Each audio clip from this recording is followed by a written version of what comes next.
Do you wake up every day fired up to make a difference? Are you committed to taking your nonprofit to the next level and beyond? I have news for you. Success isn't about hard work or passion. It's about having a smart, scalable strategy in place. Hi, I'm Tom Kelly, your nonprofit catalyst. You may know me as the CEO of Charity Auction Today and Donor Books, or the author of The $1 Million Nonprofit. What I help nonprofits achieve that give them a significant edge and a clear path to substantial growth is the ability to strategically fundraise and effectively engage their community. And that's what I'm going to share with you right here on the $1 Million Nonprofit Podcast. In each episode, I'm going to take you behind the scenes to reveal the strategies, techniques, and tactics of successful nonprofits so that you can put these into practice immediately to grow your organization.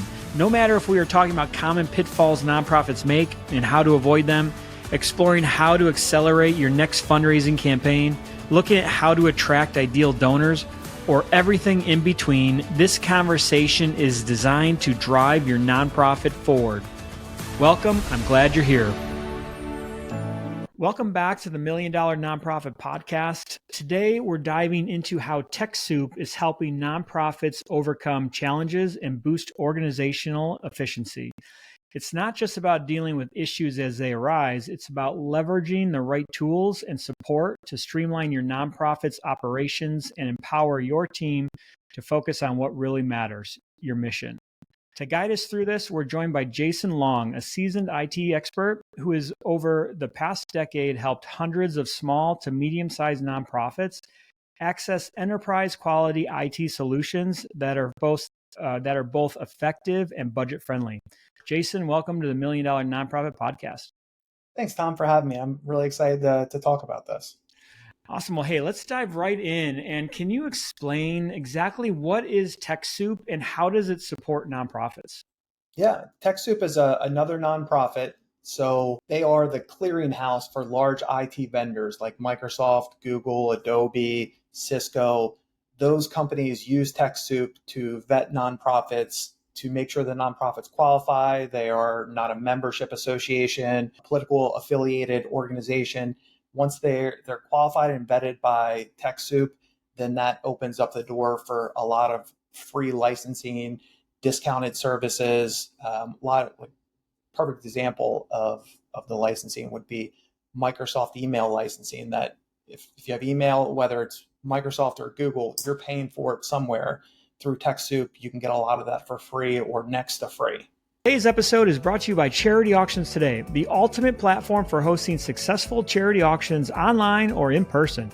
With their easy-to-use software, you can raise more money, reach more donors, and make a bigger impact. Whether you're running a silent auction, a live event, or a virtual fundraiser, Charity Auctions Today has everything you need to maximize your results without all the hassle. Join over 250,000 organizations that have raised millions with their powerful auction tools. Ready to level up your fundraising? Visit charityauctionstoday.com right now to get started for free. What are some of the other popular resources that TechSoup provides different nonprofits? So they always have refurbished devices. Their refurbished devices are extremely discounted.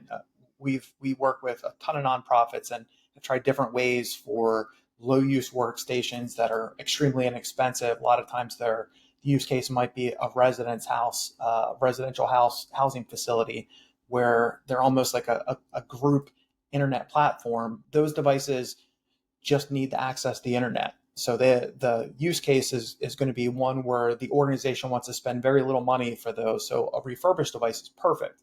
And TechSoup does a really good job of having a large amount of inventory of refurbished devices.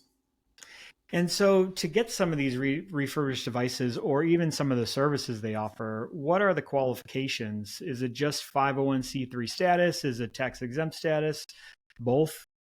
No, it's just that they're a nonprofit. It can't be a membership association. So if you and I, Tom, started a Ferrari club, and as the two members of the Ferrari club, we both got to have Ferraris first, I guess, to join that club.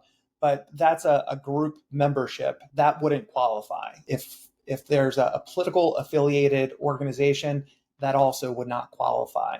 Schools of higher education or private schools, they they also don't qualify. Pretty much everything else does in the United States. So it's really just membership associations, political affiliations. Those are the two big, and private schools are the really big kind of barriers to acceptance into TechSoup. I've talked to hundreds of nonprofits, and I've never heard of one of them going out to a service like TechSoup and even asking for like equipment or computers or refurbished devices to run their organization. I think it's a brilliant way to kind of utilize every resource you can to get as much free equipment as possible to really kind of support the mission. I think it's a great tip that a lot of people probably don't know much about, unless Yeah. you're one of the big organizations. And there's so many perfect use cases. There's a lot of use cases where I wouldn't recommend refurbished devices, but I'll give you a perfect example of one. We have this recent organization. It's an after school program for at-risk youth to train them in a kind of a sports mentality. The nonprofit executive director played sports all his life, went to college, played sports in college, and believes in that regimented kind of structure for young at-risk children. So what they do as part of this after school program is help them with their schoolwork, help them with resumes, help them apply for jobs. So they need just internet machines. These will never be connected to the organization's production environment. So they're not going to have the nonprofit's email, really just an internet device. And some of these at-risk youth don't have that at their house. They don't have phones. They don't have another resource. And the public libraries, especially if you go back a few years ago, they were closed or they have odd hours. So this place found a perfect use for these kind of refurbished devices. They're great for that kind of use case. Yeah, those are the little things that not too many people think about, but it would make a huge impact on being able to save as much money as possible for your overhead. I always try to teach nonprofits to, try to run as lean as possible. And this is just another way of being able to get the equipment you need for some of those low end, devices that just need the internet access to kind of get in there, very cost effective and be able to do its job. What are some other types of free licenses that are available through TechSoup? So every year, and this is through TechSoup, as it's from Microsoft, but through TechSoup, they get free Azure credits. So Azure, I don't want to get too deep into the weeds of this, but what Azure is, it's Microsoft name for their cloud environment. So how this comes into play, small nonprofits will in the past have had servers or on-premise servers where that sits in an office somewhere in their office or wherever. Some nonprofits, when it's time to replace those devices, they can either spend a ton of money replacing them with physical hardware or move to the cloud. Microsoft's cloud version, Azure, provides you, it's now up to $2,500 a year in credits. So organizations that are small, say under 30 users, could more than likely fit their needs without paying anything for an annual basis. That resets on an annual basis. So they could have files saved up there. They could have any of their authentication methods, nerd IT stuff, any of their authentication domain controller stuff that sits on their servers in their office. They can move that up to Azure completely for free. And if a nonprofit's interested in getting started with TechSoup, like what are some of the first steps that they need to take to just kind of get into that environment? Super easy. If they just go to TechSoup.org, then there's a button that says Add Your Organization. It should be in the top right. They'll need to obviously have the tax ID and they have to be a registered person with that organization. So the domain needs to match. So if they're at xyz.org, the person requesting it needs to be from xyz.org. And then usually takes 2 to 3 days for someone from TechSoup to look at the organization, match it in something called GuideStar, which is a kind of a nonprofit database. And from there, they'll get all the paperwork that they need to accept terms and conditions. There's no cost or obligation. If you never use it, it doesn't cost you a penny. If you do use of their services. It's just a nice to have. But the lift of it is really, really low. It's a couple forms you fill out through their website. And I know you've worked with hundreds of nonprofits and getting them started on TechSoup and managing as many of the free services as possible. What are some of your favorite tools that you personally recommend to nonprofits that you're working with when signing up with TechSoup? So they do a good job at awareness. So awareness for IT trends, understanding of policy, so real base level policy stuff. So organizations, it doesn't always come into play when you're really small that you might need a technology use policy. And you may not need it when you have 3, 4, or 5 employees. Everyone just kind of, it's your cousin, it's someone you worked with for a while. But once you scale and you have more than the amount of people that can fit in your office, then policy and procedure becomes kind of a bigger concern for an organization, setting those ground rules for everyone to follow. And TechSoup has a good platform for free guidance on policies like technology use policies and awareness on trends for small nonprofits, what they should be looking for in the industry. And what are some of the major issues you see in nonprofits from an IT standpoint when you're working with them? Like what are the things that some of these nonprofits, they've grown from what I call the startup phase to now they're starting to build their mission, they're starting to grow their nonprofit. What are some of those things that you see them not doing that they need to start implementing? And at what stage do you think, kind of having somebody, an IT expert come in and some of these security tools come into play? Earlier the better. And a lot of it, and I'm an IT person, so I'm somewhat biased, but earlier the better. People get caught up in IT, especially when you start introducing cybersecurity and the scary stuff that's out there with ransomware, and you see it in the news almost every single day. But it's easy to get caught up in the AI and advanced cyber detection and all these really fancy terms. But it's really the policy and procedures that are the most frequently missed. When a user leaves the company, what specifically do we remove their access from? Do we have a documented list? Because if you do that in a hurry, everyone's in a hurry in a nonprofit. You're wearing so many different hats. If you don't have those processes documented, fully documented, where people are and adhered to, then inevitably you're going to miss one of those boxes that needs to be checked. And it only takes one box that's missed for a cyber criminal to do something nefarious or an employee to mistakenly do something. It's rarely the big missing piece, like the missing front door of an office. It's the lack of a standardization and process that organizations really need to adhere to. So that's the first thing I always recommend is policy and procedure, stuff like acceptable use policy, onboarding users. What are we onboarding users? What specifically software? What kind of hardware? How are we tracking that? And then doing the opposite, when we remove employees, what specific permissions are we removing so we're not leaving anything unprotected once an employee leaves? That's that foundation that's great at 5 employees, but is mission killing at 1,000 employees, 500 employees, 1,000 employees. If you don't have that in place, it's going to really burden your organization and leave you open and vulnerable to a lot of potential attacks.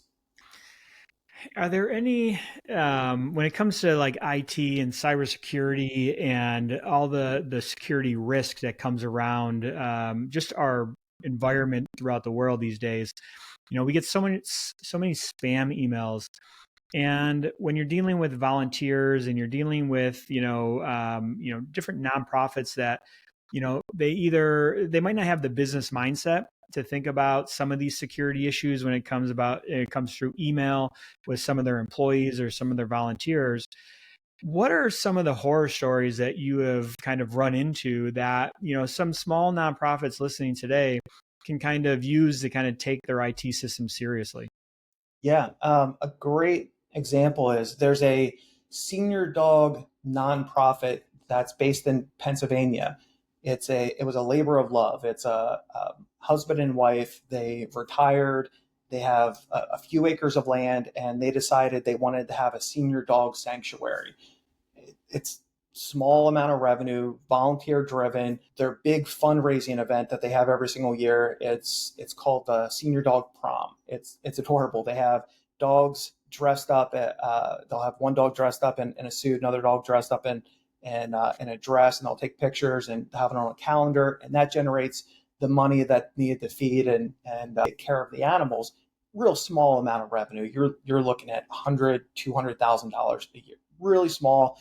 Well, they ran it just like a small organization, and they got hit with we hear it all day long. We hear that the ransomware, and you hear those giant numbers that these ransomware criminals are looking for. They want $50 million for a casino. I think MGM paid $50 million to get someone get access back to their network. You hear that when United Healthcare paid a lot of money, but you don't hear the stories like this. The Senior Dog Sanctuary, they were hit with ransomware, and the cyber criminals now are sophisticated enough to know the size of the nonprofit that they're working with. So if they hit this nonprofit with $50 million, they might as well have said $1 trillion.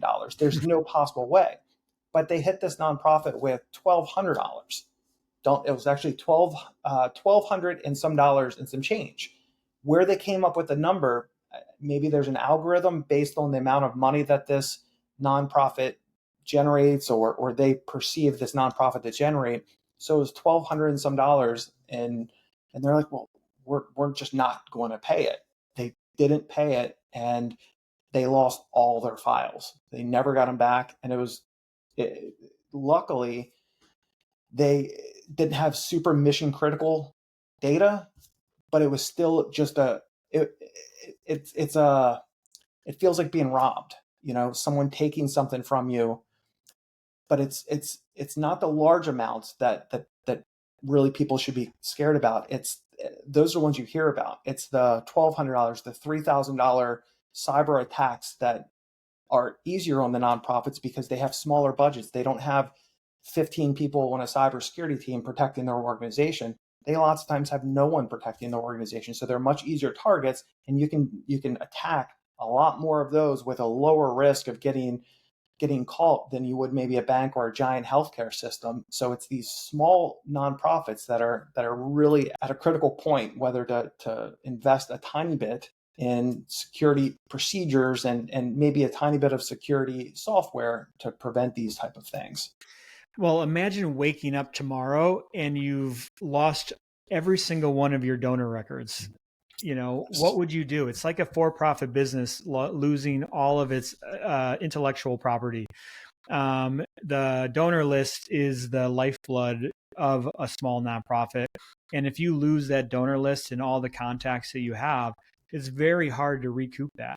So, Absolutely. having something in place to think about that today, so that you can wake up tomorrow and have that safety net or that security, knowing that, hey, it's going to be a lot harder to, take over any type of cybersecurity or cyber crimes, take over my organization by just having something in place. And a lot of these tools nowadays, they're not very expensive, are they? No, they're extremely inexpensive. And a lot of it is, if in that scenario of that Senior Dog Sanctuary, if they would have just had some form of backups, they could have told the cyber criminal, no, we're not interested, and had them remove all the files, and they would still have them available to restore from backups. And you're looking at a couple $100 a year for the amount of data that they had. So we're not looking at a lot of money. It's just the know-how in a lot of these situations, how to prevent yourself from being a larger target than you probably should be.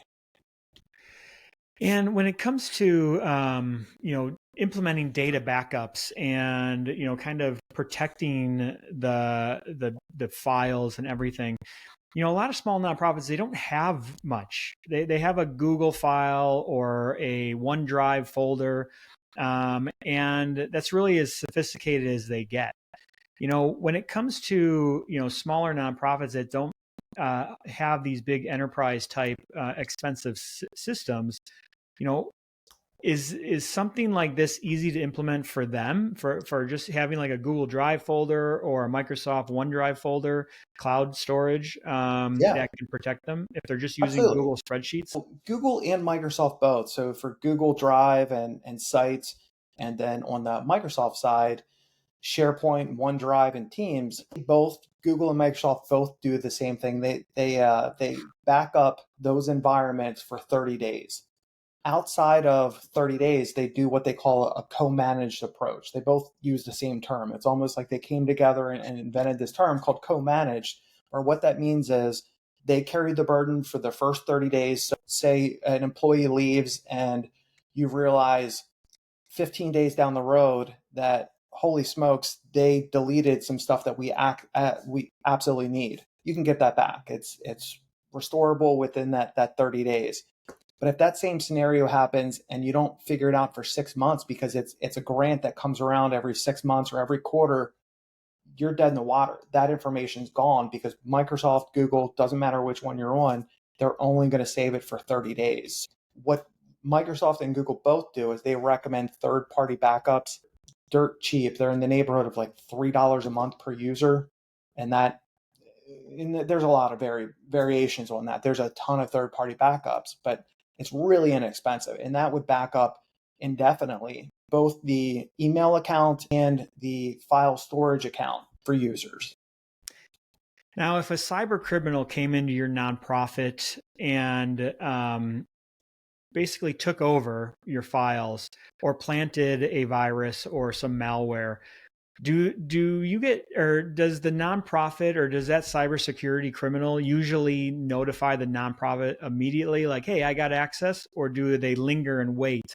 Um, Yeah, that's the on the more often than not, what an ideal scenario for them is they're going to get in there and do a couple different things. What It's almost counterintuitive. One of the first things they do is actually improve security.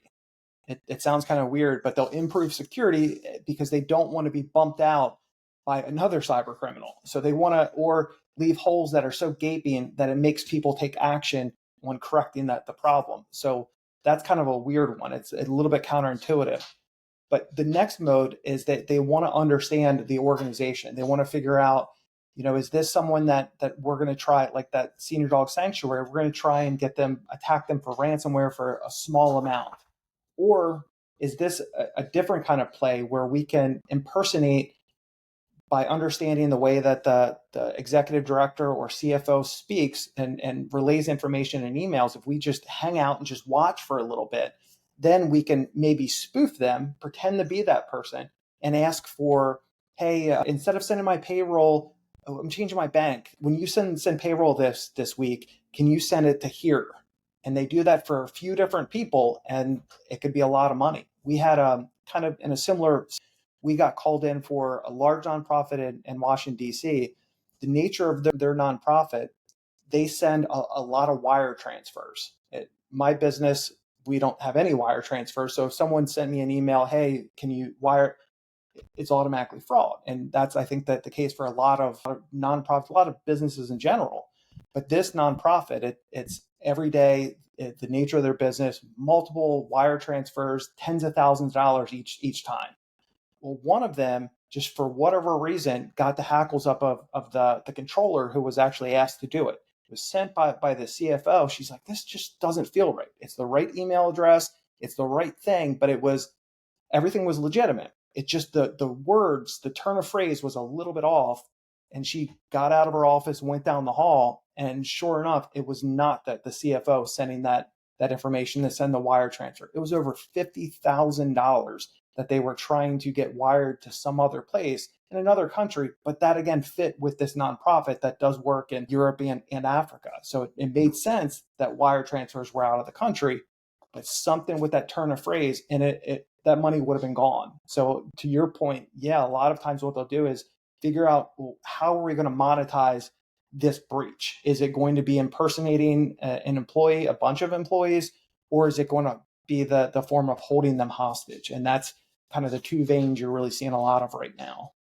Well, and that just scares the heck out of you because they could be in your system today. You wouldn't even realize it for maybe several months. And now, in the world of AI, that can basically read your emails, figure out your tone of voice, and be able to craft a new email in your voice and in your writing styles. It would make it very easy for them to craft an email to somebody and make it very believable. So yeah, that's Absolutely. amazing. What's the easiest thing a nonprofit can implement to basically immediately that will increase their cybersecurity today? Multi-factor authentication. And I think this has gone a long way in the last probably 2 years. I'd say 30% of nonprofits that I was dealing with on that smaller side had multi-factor authentication. If you go back 2 years ago, now it's probably closer to like 60, 55, 60% are in that multi-factor authentication. But that's still a large gap between where it should be. And that's a zero cost kind of implementation that should be done right away. And for anyone who's unfamiliar with what multi-factor authentication is, it's your username and password. If someone were to steal that, you have username is a lot of times the email address, and then the password. If that's stolen from any of the tons of breaches that you see online, your cat's name, whatever it is, if you were to hand that password to the cyber criminal, they could access that account. With multi-factor authentication, it's that same thing, username and password, but there's another step that's usually an application on your phone asking for a 6-digit code. That would mean that the cyber criminal, to then get into the account, would have to know your username and password, have access to your phone, be able to turn it on and get that password. So it adds that extra layer. It's not impossible to breach, but you're looking at really crazy sophisticated level of cyber criminal at that point that most nonprofits on the smaller side are not going to be facing. Hmm.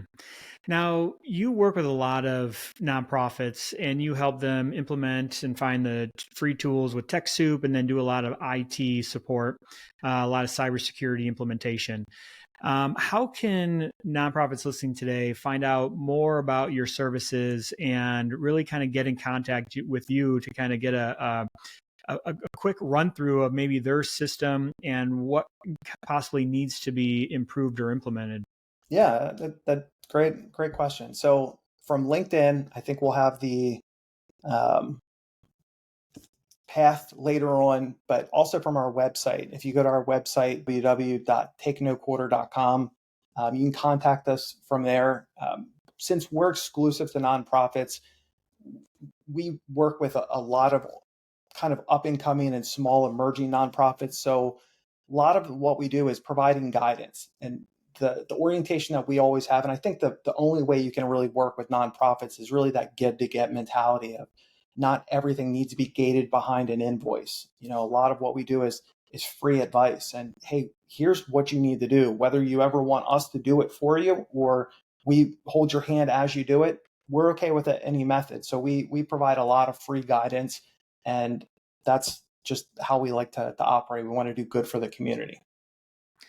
Well, that's amazing. Well, we learned a lot today, and there's just so much that with in the nonprofit space, thinking about IT and IT support and IT security is like an afterthought. No one really thinks about that. They're worried about building their organizations, growing them, finding the next donor, the next partner. And IT is probably one of the last services that they implement, right? Until you get to a certain level, or until it's too late and you get hit with a ransomware or you get hit with a breach and an attack. So, Jason, this has been a great conversation today. I hope everybody listening will, reach out to you, find out some more information. Definitely make sure that it doesn't matter how small you are, if you are 1 or 2 users or 50 users in your organization, thinking about implementing IT solutions and cybersecurity is definitely a must. Also reach out to TechSoup, set up an account, try to buy some refurbished equipment, and then, start implementing backups. That was probably the number one tip today is just start implementing backups and two-factor authentication on all of your devices. And then for the more deeper dive and more technical stuff, Jason's definitely your man to kind of help you out there. So Jason, thank you so much for being on the $1 Million Nonprofit Podcast. Your expertise was amazing today, and I hope everybody listening starts to implement some of these security issues right away. Awesome. Thanks, Tom. Before we wrap up, a quick shout out to our sponsor, Charity Auctions Today. If you're looking to boost your fundraising with an easy-to-use auction tool, they've got you covered. From silent auctions to live events, they help you reach more donors and raise more money for your cause. Ready to take your nonprofit to the next level? Head over to charityauctionstoday.com to learn more and get started for free. Thanks again to Charity Auctions Today for sponsoring the show, and thank you again for listening to the $1 Million Nonprofit Podcast. Thank you for listening to this episode of the $1 Million Nonprofit Podcast. You're here. That means you're ready to take your nonprofit to the next level and make a greater impact. Come visit realtomkelly.com/playbooks to download free playbooks that your nonprofit can use today to start scaling to $1 million in donations. Plus, so much more. Catch the new behind-the-scenes insights on the next episode, and until then, here's to the impact you will make. I'm Tom Kelly. Don't forget to subscribe, share, and encourage others to listen.